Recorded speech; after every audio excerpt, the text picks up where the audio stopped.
Ako ang kanlungan ng iyong pagmamahal. Sa init at lamig ay di ka Alam ko kung sino ang gumawa sa akin ito at kilala nating lahat. Si Raymond De Villa.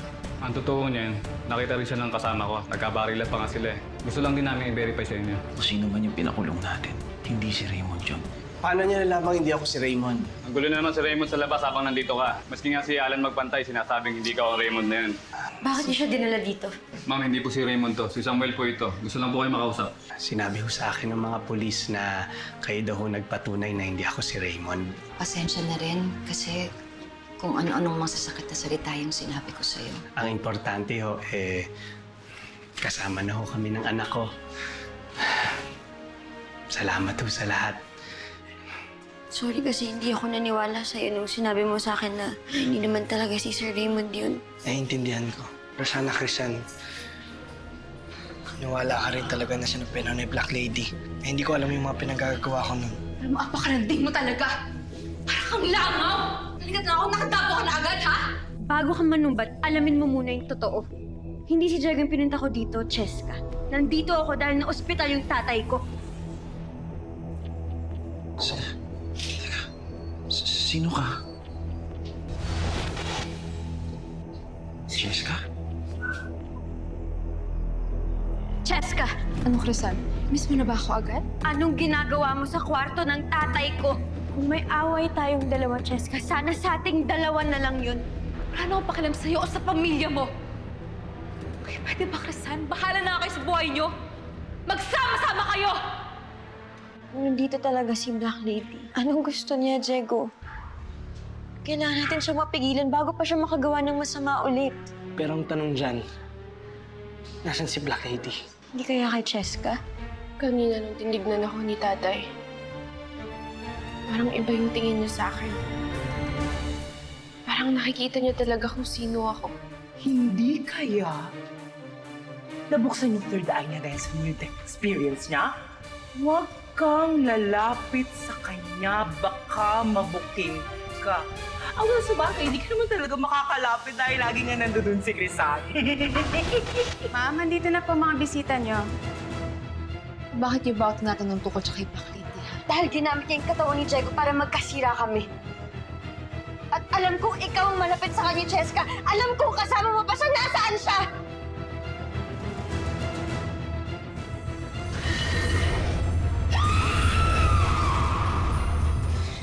Umalis ka na, Rizal!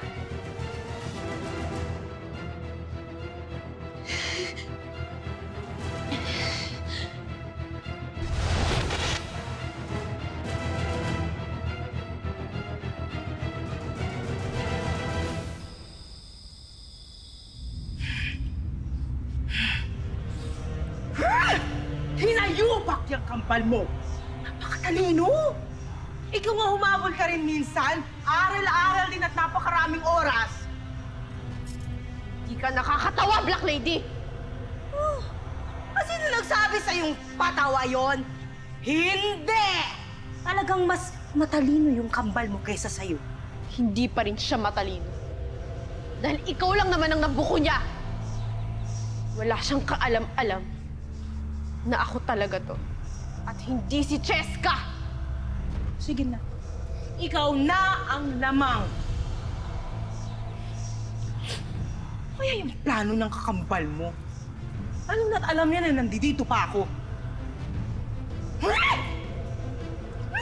Beste talaga yung kambal mo! Beste!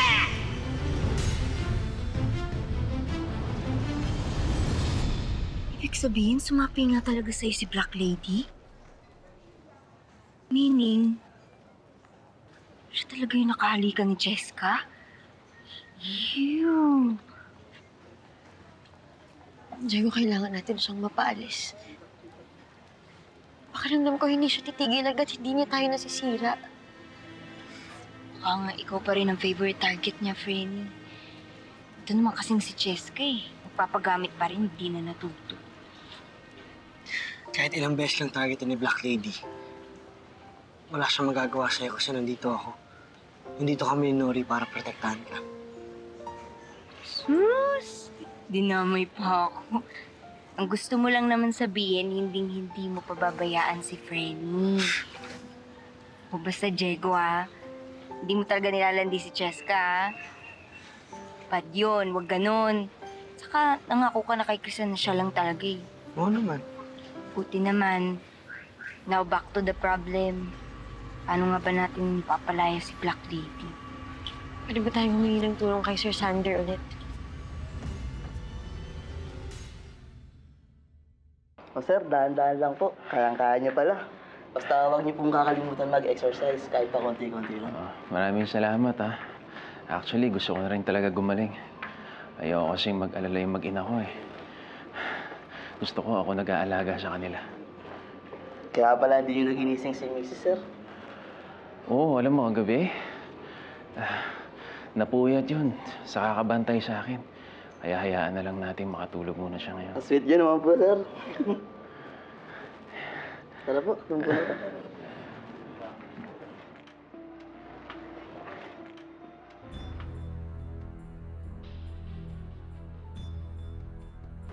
Pinsan yata ni Catwoman to si Alan eh. Bakit hindi namamatay ha? Ilan ba buhay niyan? Boss, anong plano mo ngayon? Tatapusin na natin yung hayop na yan. Boss, may kasama eh. Gusto mo sumama ka pa ron para tatlo kayo? Sabay-sabay na, titirahin na natin lahat yan.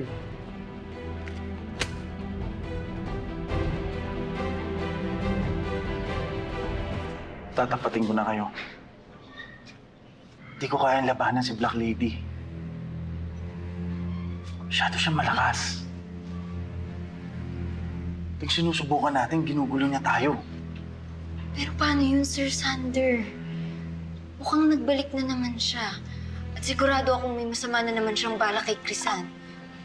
Sir Sander, sinaniban pa ho niya si Diego. Baka mas malala pa din yung magagawa niya kung di natin siya mapipigilan. May naisip ako na pwedeng makatulong sa inyo. Sino? Yung lola ko. Sa kanya ko lang natutunan lahat ng to. Yung mga sa kaluluwa, sa kabilang buhay. Sabi nga nila, minana ko lang lahat yung mga natutunan ko tungkol dito eh. Eh ako, inaral ko na lahat ng pwede kong aralin tungkol sa mga supernatural at yung occult na yan. Eh yung lola ko medyo traditional yun, pero hindi ko alam kung mag-work. Wala namang mawawala kung susubukan natin, di ba?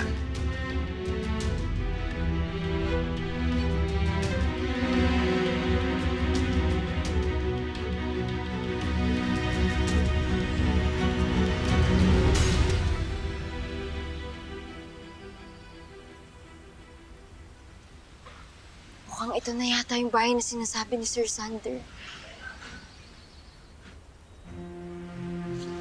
Sigurado ka ba? Parang wala namang tao dyan eh.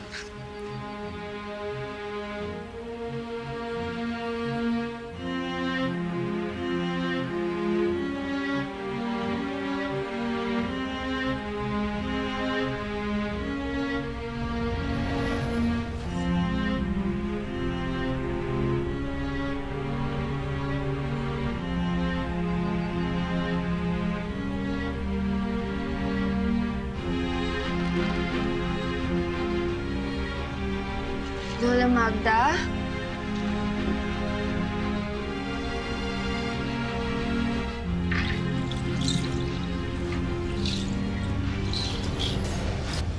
Boss, dito mo talaga babarilin yan? Hindi, sa bunganga mo. Saan mo gusto? Boss, tatanong lang. Atayan na to. Tara!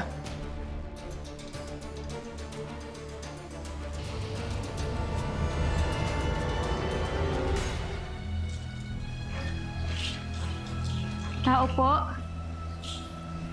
Lola Magda?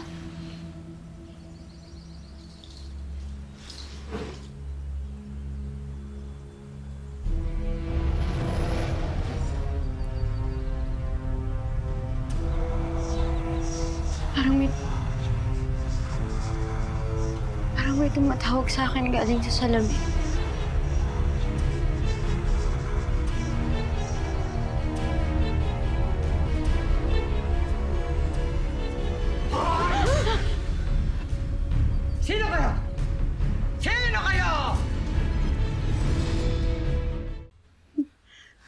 Magkaibigan ho kami ni Sander.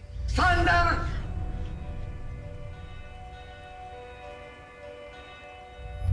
Kayo ang mga kaibigan ni Sander. Pasok! Upo! Pasok!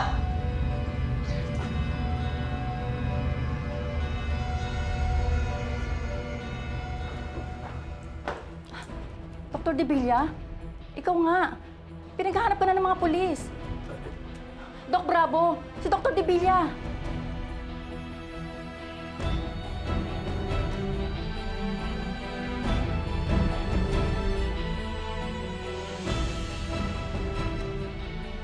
Anong ginagawa mo dito? Relax, guys. Hindi niyo ba ako namimiss? Kailangan mo na sumuko. Hinahanap ka na ng mga pulis. Boss, tara.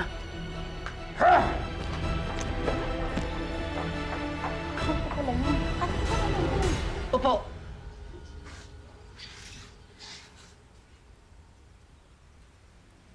Pasensya na.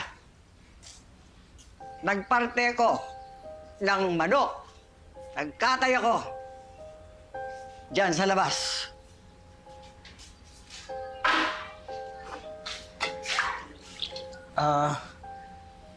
Kayo po ba si Lola Magda?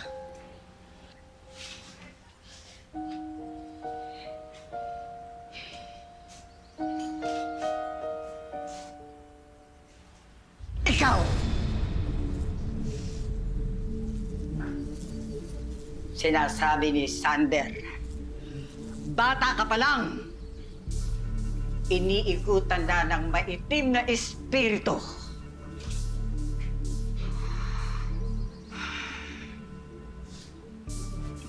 Ako nga ho.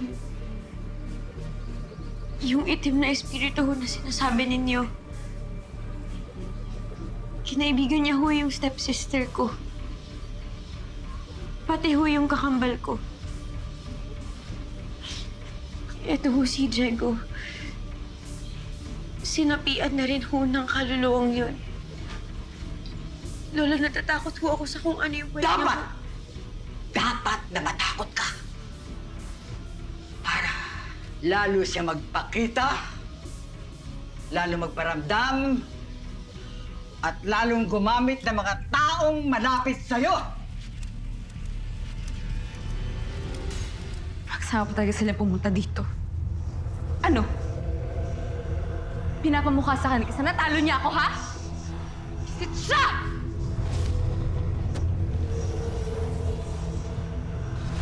Nakita mo yung Black Lady?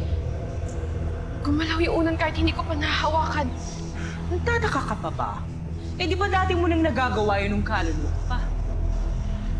Kahit may katawan na ako, nagagawa ko pa rin. Negative energy, doll.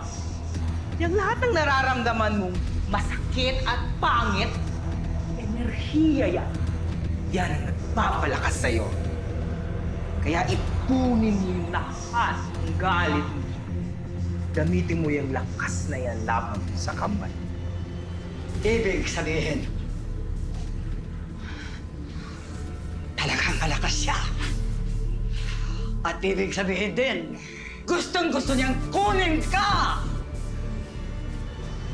Kaya ko nga, Black Lady. Tama ka. Kahit mas marami na sila ngayon, kaya ko silang labanan lahat. Oo naman, Griselda. At nandito pa din naman ako. Pag nilabasan ka na lang, Scapula, natatalo ka. Kahit na ilang ulit nila akong paalisin, babalik at babalik pa rin ako. Hindi nila ako kaya.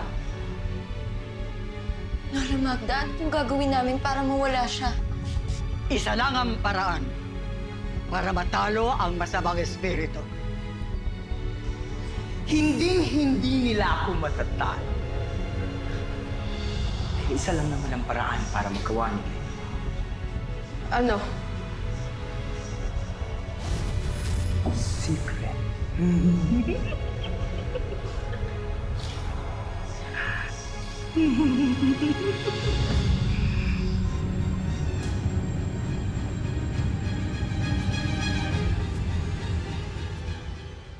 simple lang ang paraan para mapalayas ang itim na kaluluwa.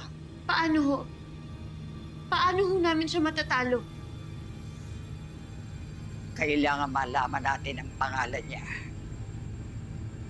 Para mapalayas natin, at habang itinataboy ninyo, bibigkasin niyo ang kanyang pangalan. Paulit-ulit! Paulit-ulit! Paulit-ulit! Hanggang sa siya'y mawala. Paano ho kung hindi ho namin alam kung ano ho yung pangalan niya? Christian, kahit kailan ba, hindi nabanggit ni Crisel na Cheska yung pangalan ni Black Lady. Paano ba kung hindi namin alam ang pangalan niya, hindi na po ba namin siya mapapaalis? May isang solusyon akong nalalaman. Pero, delikado. Kailangan natin ang tumawid sa kabilang mundo.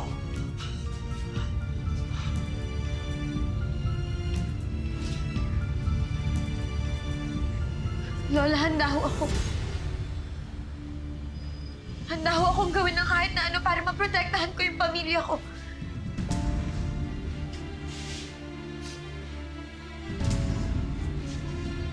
Humanda kayo.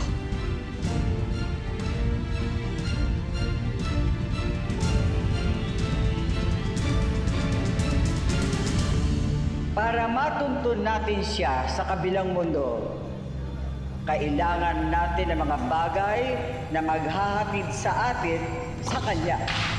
Diego. Una, kailangan ko ng bagay na nahawakan ng taong dinidikitan niya ngayon.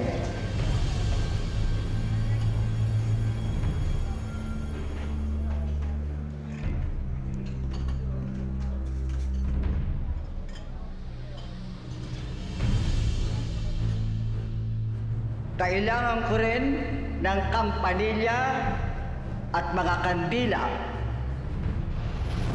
Pati ng proteksyon, mga rosaryo na nabendisyonan.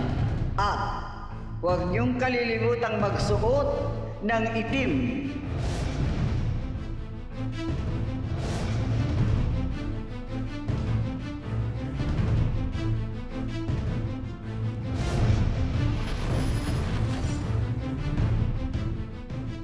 Kailangan ko rin ang buhok mo, Crisan. Dahil ikaw ang palagi niyang iniikutan.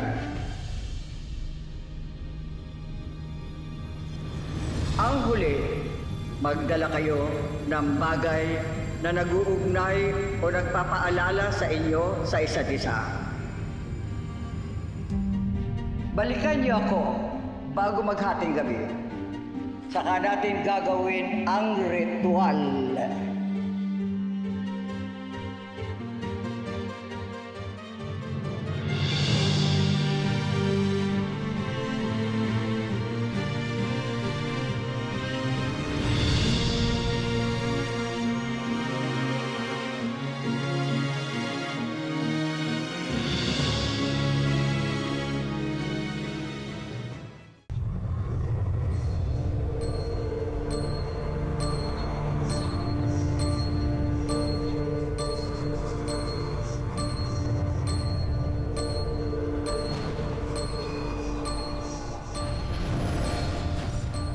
Ano yun? Teka, ano bang ginagawa mo? Wala. Ano ba ginagawa mo dito? Kasi chine-check lang naman kita. Kasi ayaw kitang mag-isa. Tinitignan ko kung ano na nangyayari sa'yo. Okay na ako. Ayoko na may kasama dito. Hindi ba kailangan mo lang ng tulong ko? Ayoko nga sabi, di ba? Hindi ba namimiss ang mama mo? Baka lang gusto mo Umalis ka na. Sabi ko nga. Oh! Ano yan? Ba't ka nababalibag ng pinto? Hindi ako, no? Eh, sino? Si Cheska? Ano? Ewan ko, ang layo niya sa pinto. Naku. Alam mo, halika na. Kinakabahan na ako rito. Ano ba yan?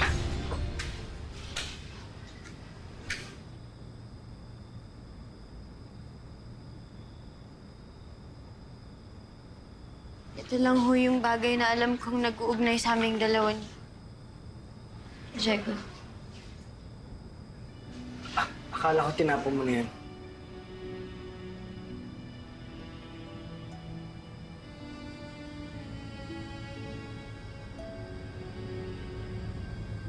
Hahanapin natin ang sinasabi niyong Black Lady.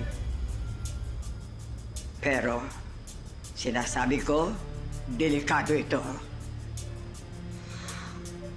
Ang sino mang sasama sa akin ay maaaring maligaw at hindi na makabalik. Alam, Magda, kung magiging delegado to, ako na lang po isama niyo. Ang kailangan kong isama ay ang pinakamalakas sa inyong tatlo. Sinabi mo, Nori, ikaw ay dinala niya sa dilim. At ikaw naman, Diego, sinapian ka na niya sa katawan. Ang hindi lamang niya kaya ay ang lakas ni Crisan. Siya ang aking isasama sa kabilang mundo. Sige, Lola Magda. Pero sasama pa rin po ako. Isa lang ang maaari kong protektahan, Diego. Pero, Diego, makinig na lang tayo kay Lola.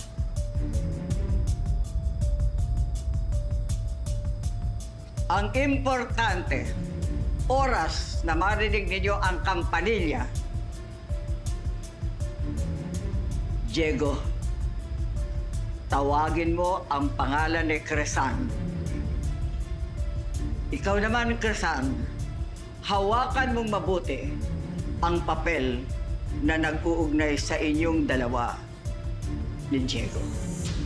Crisan, kunin mo ang papel, hatiin mo sa gitna at ibigay mo ang kalahati kay Diego.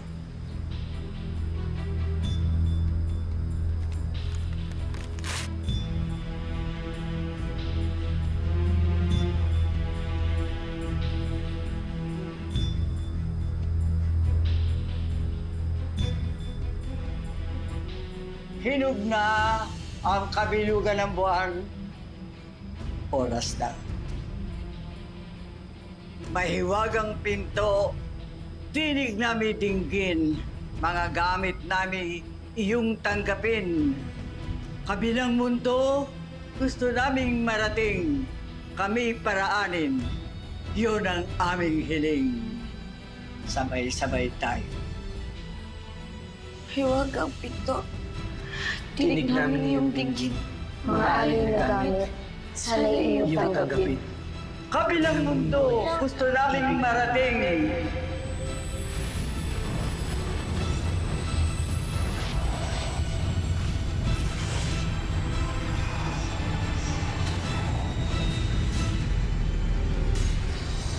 O, eto na ha. Nabook ko na yung flight natin. Okay na rin yung mga hotel natin doon. Aalis sila. Kung ayaw na nila sa akin, ayoko na rin sa kanila! Magalit ka pa! Ano namang sila lang yung masaya tapos ikaw nga? Diego, may nangyayaring masama na sa kanila. kailangan kong bagitin yung pangalan ni Crisan. Crisan! Alam ko nasa panganib ka. Sige na, bumalik ka na dito. Crisanta Bautista! Diego, ba't walang nangyayari, Diego? Hindi ko alam! Alam ko ikaw yan, Crisel. Di ba gusto mong ibigay ko tong katawan na to kay Jessica? Panindigan mo kung ano yung desisyon mo! At huwag ka na rin umasa na mahanap pa yung Crisel sa buhay mo. Patawarin mo na kami. Nakikiusap ako sa'yo.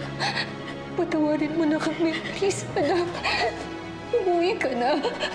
Anak, please, anak.